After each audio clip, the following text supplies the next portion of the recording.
Have you ever wondered about magical trees? Trees that do more than grow, trees that remember. Today we explore the myth of the baobab tree. A tree that stands tall, ancient and unshaken, its roots stretching deep into the earth, its branches reaching toward the sky like open hands. In many African cultures, the baobab is more than just a tree. It is a symbol of strength, of wisdom, of life itself. But there is one story, a story whispered through generations, about a baobab unlike any other. Its story is rich and unforgettable. In a village surrounded by thick forests and golden plains, there stood a grand baobab tree. It was older than the oldest elder, wider than 10 men standing hand in hand. Its bark was marked with time, its presence impossible to ignore. The villagers revered it. They believed it was home to a powerful spirit, known as the spirit of the baobab. Every evening as the sun dipped below the horizon, the elders would gather the children by the fire. And under the soft glow of flames, they shared tales of the spirit's wisdom. They spoke of how the spirit protected the land, how it watched over the people, how it listened, even when no one spoke aloud. The children listened in awe. But as years passed, fewer came to hear the stories. Then one day, everything changed. A drought struck the village. At first it came quietly. The river ran slower than usual. The air felt heavier, drier. Then the days grew hotter. The soil cracked beneath their feet. The river dried up completely. Crops withered under the unforgiving sun. Leaves turned brittle, then fell. The once vibrant land grew silent. Villagers prayed for relief. They gathered beneath the baobab tree, lifting their voices to the sky.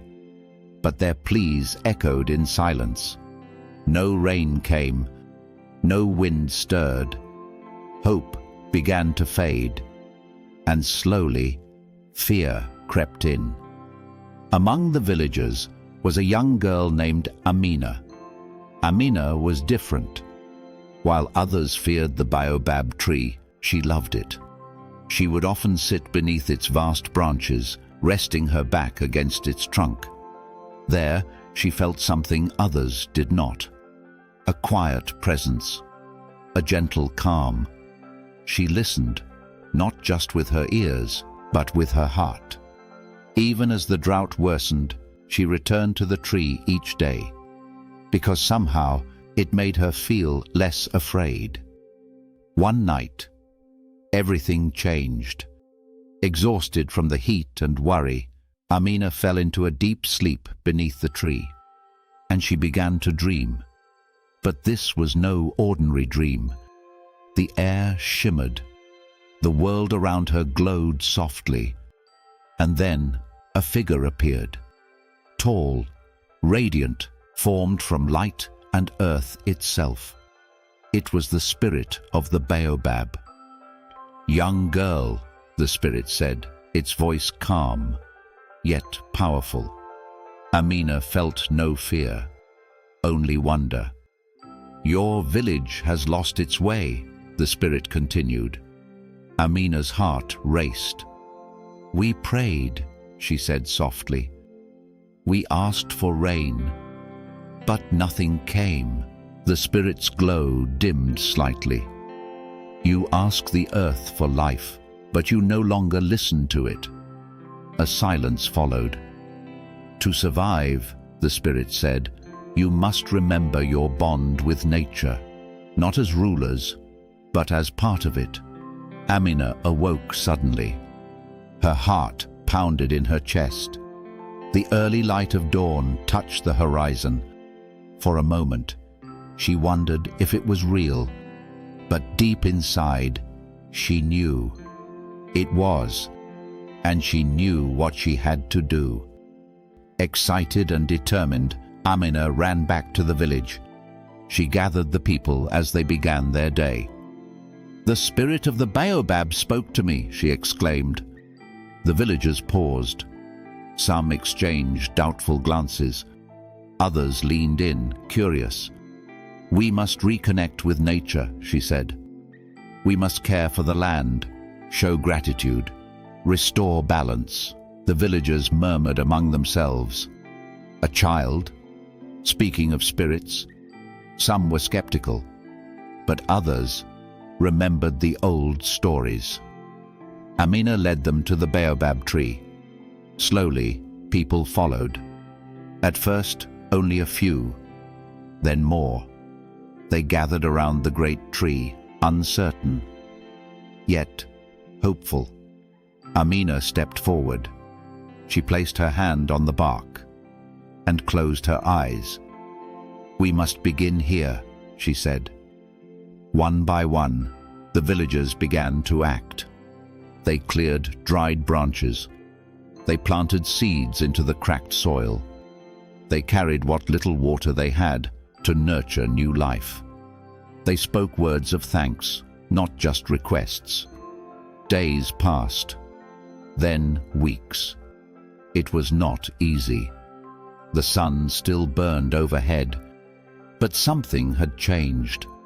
The village was no longer silent. There was effort. There was unity. There was hope. And then, one afternoon, a single drop of rain fell. Then another. The sky darkened, and suddenly rain poured down upon the land. The villagers stood frozen. Then laughter erupted. Children danced. Elders wept with joy. The dry earth drank deeply. Life began to return. Days turned into weeks. Green shoots broke through the soil. Crops grew strong once more. Cucumbers, maize, millet thrived under the renewed sky. The village came alive again. And this time, they did not forget. Amina visited the baobab tree every day. She brought fruits, flowers, small offerings of gratitude. She no longer needed dreams. She felt the spirit's presence always, a quiet warmth, a gentle reassurance. And with each visit, she learned more about balance, about patience, about respect for the earth. The village prospered, not just in harvest, but in spirit. People worked together. They listened to the land. They remembered the old ways and passed them on. They no longer feared drought because they understood something greater. They were part of nature, not separate from it. And the spirit of the baobab remained their guide, a silent guardian of balance. Years passed. Amina grew older, her steps slower, but her wisdom deeper. She became one of the elders, and just like those before her, she gathered the children by the fire and told them the story, not just of the drought, but of the lesson. And so, the story lived on, from one generation to the next, carried not by the wind, but by the people. In sharing this tale, remember the essence of the baobab. It teaches us something simple yet powerful, that life thrives in harmony, that respect brings balance,